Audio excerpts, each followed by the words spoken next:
नमस्कार। देवरिया की आवाज रेडियो केसरी से प्रस्तुत है स्थानीय हालचाल। पहले मुख्य हालचाल। जिलाधिकारी ने की मुख्यमंत्री डैशबोर्ड की समीक्षा। अवैध हथियार के साथ 2 लोगों को पुलिस ने पकड़ा। किशोर पुलिस इकाई की हुई बैठक। कृषि विभाग में 80 लाख रुपए की गड़बड़ी का मामला आया सामने। देवराहा बाबा आश्रम का अफसरों ने लिया जायजा। स्थानीय हालचाल के इस अंक के साथ मैं निकेत मिश्र। अब हालचाल विस्तार से। जिलाधिकारी दिव्या मित्तल की अध्यक्षता में कलेक्टेरिएट के सभागार में सीएम डैशबोर्ड की समीक्षा बैठक की गई। इस दौरान डीएम ने सीएम डैशबोर्ड से जुड़ी योजनाओं में लापरवाही बरतने पर 3 खंड विकास अधिकारी और 3 एडीओ पंचायत को मध्यावधि विशेष प्रतिकूल प्रविष्टि देने का निर्देश दिया। उन्होंने कहा कि विकास कार्यों में कोताही बरतने पर सख्त कार्रवाई की जाएगी। डीएम ने सीएम डैशबोर्ड की समीक्षा में पाया कि भागलपुर, बनकटा तथा रामपुर कारखाना ब्लॉक में ग्राम पंचायतों को मॉडल ग्राम पंचायत घोषित करने, पीएम सीएम आवास योजना में खराब प्रगति और 15वें वित्त आयोग में 5वें राज्य वित्त आयोग में खराब व्यय के जनपद की रैंकिंग प्रभावित हो रही है। इन सभी बिंदुओं पर उन्होंने आवश्यक दिशा निर्देश दिया है और पदाधिकारियों को कड़ी फटकार भी लगाई है। गौरी बाजार थाना की पुलिस ने मुखबिर की सूचना पर अवैध देशी पिस्टल और अवैध देशी तमंचे के साथ 2 अभियुक्तों को गिरफ्तार किया है। बताया जा रहा है कि धर्मेंद्र सिंह पुलिस बल के साथ ग्राम जमुना मोड़ के पास वाहन जांच कर रहे थे, तभी 2 पहिया वाहन पर 2 संदिग्ध व्यक्ति पुलिस को देखकर मोटरसाइकिल छोड़कर भागने लगे, जिसके बाद पुलिस ने संदेह होने पर पीछा किया और दोनों को गिरफ्तार करने का प्रयास किया तो आरोपियों ने पुलिस की टीम पर फायरिंग कर दी। पुलिस के द्वारा घेराबंदी करते हुए दोनों को पकड़ा गया। पकड़े गए अभियुक्तों की पहचान सोनू चौधरी पुत्र अशोक चौधरी निवासी धुनसुना थाना बांसगांव जनपद गोरखपुर और सुशील चौधरी पुत्र राकेश चौधरी, यह भी इसी गांव का निवासी है। इन दोनों को पुलिस ने गिरफ्तार कर लिया और इनसे आवश्यक पूछताछ की जा रही है ताकि इनके आपराधिक इतिहास को भी पता किया जा सके और दोनों पर कानूनी कार्रवाई की जा सके। पुलिस लाइन देवरिया के प्रेक्षागृह में विशेष किशोर पुलिस इकाई की मासिक बैठक की गई। बताया जा रहा है कि जिला विधिक सेवा प्राधिकरण के सचिव प्रतिनिधि Om Prakash Tiwari, deputy legal aid defence counsel Deoria की अध्यक्षता में यह बैठक किया गया। इसका संचालन जयप्रकाश तिवारी संरक्षण अधिकारी के द्वारा किया गया। बैठक में थाना प्रभारी AHTU राकेश सिंह के द्वारा SJPU के कर्तव्य एवं दायित्व के बारे में अवगत कराया गया और किशोर न्याय अधिनियम के अनुरूप कार्य करने के लिए निर्देशित किया गया।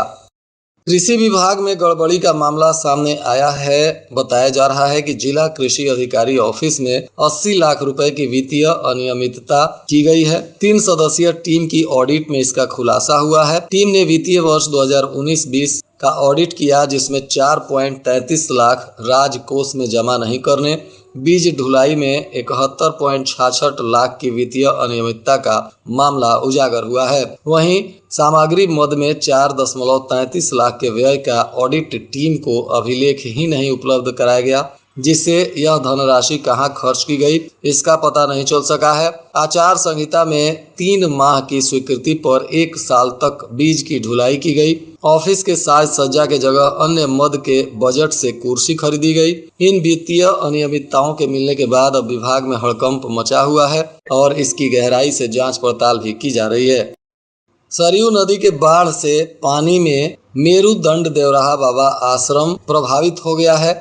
बताया जा रहा है कि बुधवार की शाम को तहसीलदार अरुण कुमार नाव से वहां पहुंचे और पीठाधीश्वर श्याम सुंदर दास जी से मुलाकात की और स्थिति का जायजा लिया। तहसीलदार रविंद्र मौर्य के साथ पहुंचकर आश्रम पर रहने वाले साधु संतों के भोजन की व्यवस्था, रहने की जानकारी ली गई। पूरा चारागाह पानी से भरने के कारण गायों को तत्काल हरा चारा भिजवाने की बात कही गई। तहसीलदार ने कहा कि गायों के लिए चारों की कमी नहीं होने दी जाएगी और पीठाधीश्वर ने कहा कि जो भी आश्रम पर किसी भी सामान की कमी है तो मुझे तत्काल सूचना दें, हर संभव मदद की जाएगी। जिलाधिकारी दिव्या मित्तल ने बताया कि उत्तर प्रदेश स्टाम्प नियमावली 1997 और द्वितीय संशोधन नियमावली 2013 के नियम 4(1) के अंतर्गत जनपद देवरिया में स्थित भू संपत्तियों से संबंधित न्यूनतम मूल्य पर सूची के पुनरीक्षण की कार्रवाई की जाएगी। जन सामान्य से प्राप्त जानकारी और उप निबंधन सदर तथा सलेमपुर, रुद्रपुर, बरहज और भाट पारानी की बैठक कर प्रचलित दर सूची के पुनरीक्षण पर विचार विमर्श किया गया। विचार विमर्श करने के उपरांत भू संपत्तियों के क्रय विक्रय की वास्तविक स्थिति का परीक्षण करने पर यह पाया गया है कि जनपद में स्थित भू संपत्तियों की दरें वर्तमान में लागू मूल्य दर सूची में दी गई दरों के समतुल्य नहीं है, जिसको लेकर अब आवश्यक दिशा निर्देश जारी किया जा रहा है।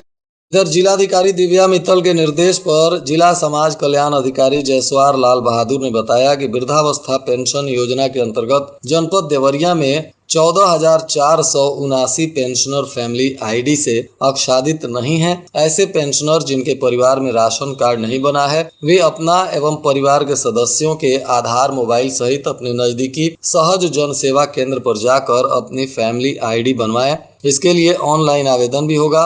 अगर ये लोग फैमिली आईडी नहीं बनवाते हैं तो इन्हें पेंशन का लाभ नहीं मिल सकता है। इसके लिए उन्होंने संबंधित पेंशनर को ही जिम्मेदार बताया है। कहा है कि जो लोग अपना फैमिली आईडी नहीं बनवाएंगे उनके पेंशन की राशि रोक दी जाएगी और इसके लिए वे स्वयं जिम्मेवार होंगे।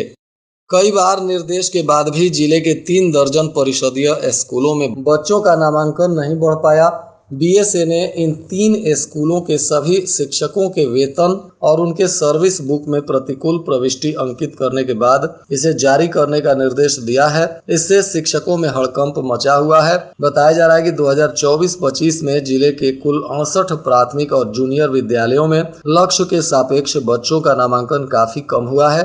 अधिकतर विद्यालय 50 की संख्या को भी पार नहीं कर पाए हैं। इसे घोर लापरवाही मानते हुए जिला बेसिक शिक्षा अधिकारी शालिनी श्रीवास्तव ने सभी शिक्षकों, शिक्षा मित्रों और अनुदेशकों के वेतन मानदेय पर भी अग्रिम आदेश तक रोक लगा दी थी।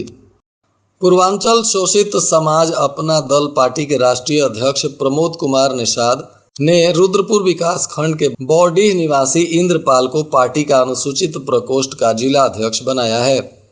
मेडिकल कॉलेज के पीआईसीयू में बेड को लेकर गुरुवार की दोपहर तीमारदारों में विवाद हो गया। सूचना मिलने के बाद सुरक्षा कर्मी पहुंचे और बीच बचाव कर मामले को शांत कराया।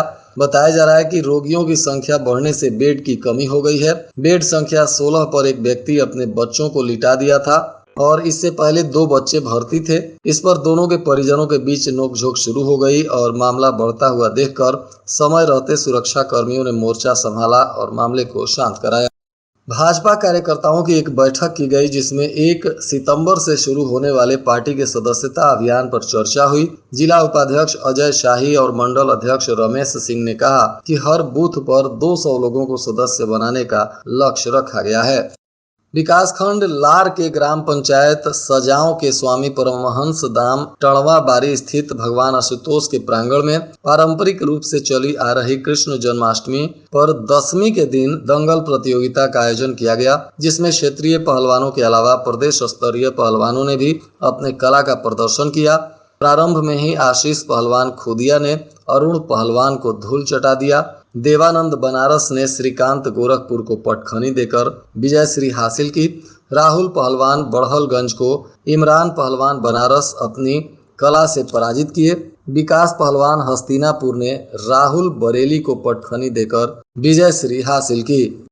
और आज के मौसम का तापमान देवरिया में न्यूनतम 27 डिग्री सेल्सियस और अधिकतम 37 डिग्री सेल्सियस रहने की संभावना है। अंत में मुख्य हालचाल एक बार फिर। जिलाधिकारी ने की मुख्यमंत्री डैशबोर्ड की समीक्षा। अवैध हथियार के साथ 2 लोगों को पुलिस ने पकड़ा। किशोर पुलिस इकाई की हुई बैठक। कृषि विभाग में 80 लाख रुपए की गड़बड़ी का मामला आया सामने। देवराहा बाबा आश्रम का अफसरों ने लिया जायजा। इसके साथ ही रेडियो केसरी से प्रसारित स्थानीय हालचाल का यह अंक समाप्त हुआ। नमस्कार।